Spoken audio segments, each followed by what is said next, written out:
Chapter 2. I closed my eyes that night and imagined squids the size of buses, their tentacles a mile long, dragging us down to the bottom of the sea. I'd seen squids move before, on YouTube, and I knew they were equipped with incredible speed and agility.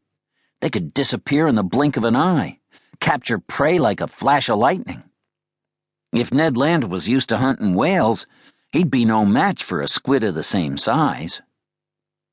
I didn't sleep well that night, or any night on the Abraham Lincoln. Luckily, that first week I didn't need to be well rested.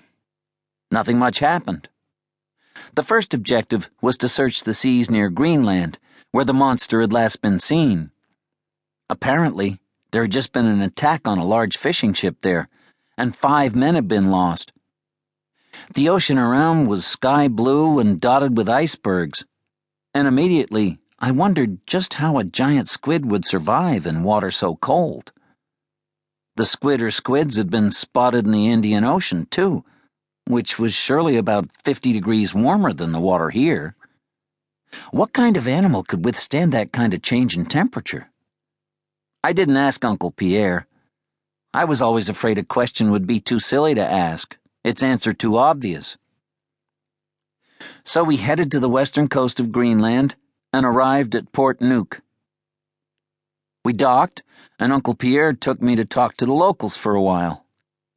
They hadn't seen the attack, but the hull of the ship had been recovered, and we saw that it had been punctured 3 times, each on the starboard side. Every puncture was triangular in shape, about 18 inches in diameter. The hull of the ship was iron, 6 inches thick. I couldn't imagine what kind of beast could break through such a wall. Pierre did some calculations. The force it would take to puncture the hull would be the equivalent of a truck driving at 200 miles per hour. It couldn't have been a squid, Ned Land said. You're right, Pierre said. Are you thinking what I'm thinking? I think I am. I'm thinking narwhal, Ned said. Yup, narwhal. What's a narwhal? I asked. Uncle Pierre explained that a narwhal is a large ocean mammal, related to but a bit bigger than a dolphin. About the size of a beluga whale.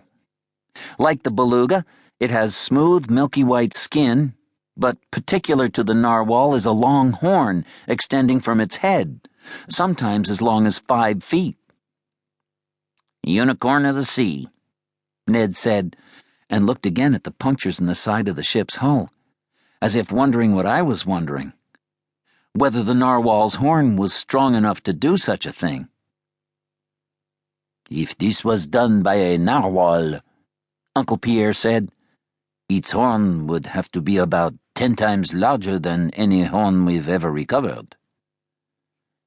And strong enough to puncture iron 6 inches thick, I noted. At 10 times the size of a standard horn, it could be strong enough, Pierre said, and if the narwhal drove itself at maximum speed... It was as if he were doubting the probability, even while explaining it. Whatever it is, Ned concluded, we'll kill it. And so we left Greenland and made for the next place the beast had been sighted, off the coast of Nova Scotia. The trip took us 3 days in rough weather, the ocean gray and churning. The morale of the crew lagged. Everyone was grumpy, and the constant rocking of the ship kept me throwing up continuously. I don't think I kept anything in my stomach for more than 12 minutes at a stretch. Meanwhile, Ned Land was furious that we were pursuing the monster this way. What? The beast is just waiting in the spot of the last attack? He bellowed. To him it made no sense, particularly for a creature whose attacks had spanned the globe, from the coast of Argentina to Franz Josef Land. Why would it attack and just wait for us to arrive? There's no logic in it.